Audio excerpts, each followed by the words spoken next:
கோமாளில இந்த வாரம் பாத்தீங்க அப்படின்னா பாரம்பரிய உணவுகள் டாஸ்க் தான் போயிட்டு இருக்குது. இந்த வாரம் 4 வகையான திணைகளை சூஸ் பண்ணி அதுல 2 கோமாளிகளை செட் பண்ணிருக்காங்க. குக்குகள் 2 பேரும் எந்த திணையை சூஸ் பண்றவங்களோ அந்த திணையில இருக்கக்கூடிய 2 கோமாளிகளும் ஆளுக்கு ஒரு கோமாளிகளா வந்துட்டு குக்குக்கு போயிடலாம். ஆனா கோமாளிகள் தான் இந்த வாரம் எனக்கு எந்த குக்கு வேணும் அப்படின்றத வந்துட்டு அவங்க சூஸ் பண்ணி போய்ப்பாங்க. இந்த வாரமும் நம்ம ராமர் வந்துட்டு மாக்காப்பாவை பயங்கரமா கலாச்சிருப்பாங்க. ட்ரோன் வந்துட்டு மாக்காப்பாவை தூக்கிட்டு போகுது அப்படின்ற மாதிரியும், லீவ் நாளப்ப ஜிலேபி சாப்பிட்டுட்டு வாயை துடைக்காம அப்படியே உட்காந்துட்டு இருந்த மாக்காப்பாவை 4 எறும்பு தூக்கிட்டு போயிருச்சு அப்படின்ற மாதிரியும் பயங்கரமான கலாய் இருந்திருக்கும்.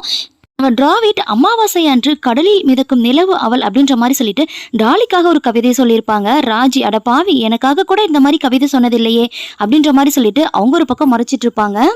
நம்ம புகழ் ஒரு பக்கம் குக்கு வித் கோமாளியில பெண்களை பாதுகாக்கிறதுக்காகவே இருக்கக்கூடிய ஒரே ஆள் நான் தான் அப்படின்ற மாதிரி சொல்லிட்டு அவங்க ஒரு பக்கம் ஃபன் பண்ணிட்டு இருப்பாங்க.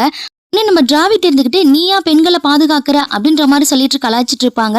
உடனே புகழ் இருந்துகிட்டு நீ கூட தான் அடுத்தவங்க போனாட்டியே அமாவாசை பௌர்ணமின்லாம் வர்ணிச்சிட்டு இருக்கிற, அதெல்லாம் நான் கேட்டேனா அப்படின்ற மாதிரி சொல்லிட்டு பயங்கரமான ஒரு கலாய் தான் இந்த வாரம் போயிட்டு இருந்துச்சு.